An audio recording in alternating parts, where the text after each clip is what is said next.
हमें तो अपनों ने लूटा, गैरों में कहाँ दम था।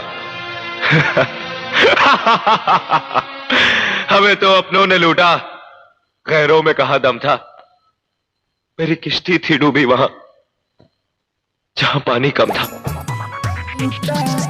Music by Kanchan Raj, Hajipur Vaishali. Mix by AG recording studio.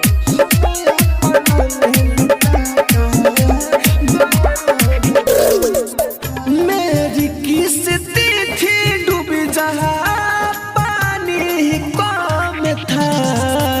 मेरी किस्ती थी डूबी वहां पानी कम था।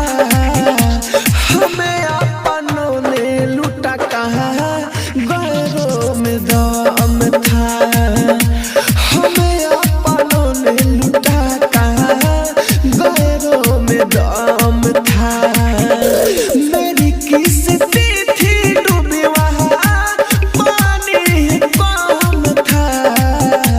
हमें अपनों ने लूटा कहाँ, गैरों में दम था। हमें अपनों ने लूटा कहाँ, गैरों में दम था। Mix by AG recording studio. Music by Kanchan Raj, Hajipur Vaishali.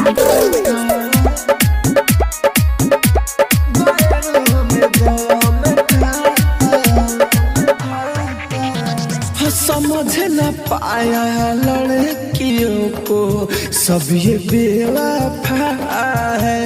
धोखा मिला है, दिल रोता है, इसका न दावा है। समझ न पाया लड़कियों को सब ये बेवफा है।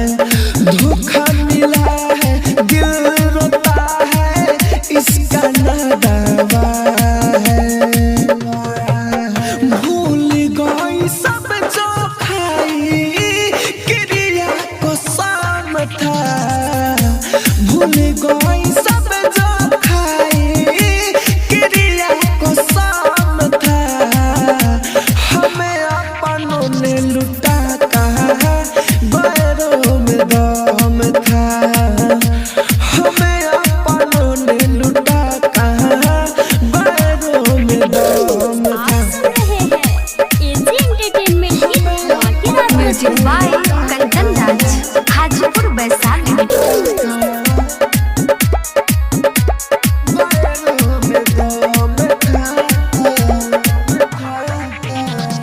राइटर अरबिया चंदन के छोड़ के बहुते होता खुश है। राहुल राजधानी के टूटल बदिलावा, इहे बात के दुख है, दुख है, दुख है। राइटर अरबिया चंदन के छोड़ के बहुते होता खुश है। राहुल राजधानी के टूटल बदिलावा, इहे बात के दुख है, दुख है। पहिले से ज्यादा अब तो उसका ही गम था। पहिले से ज्यादा अब उसका ही गम था। हमें अपनों ने लूटा कहाँ, गैरों में दम था।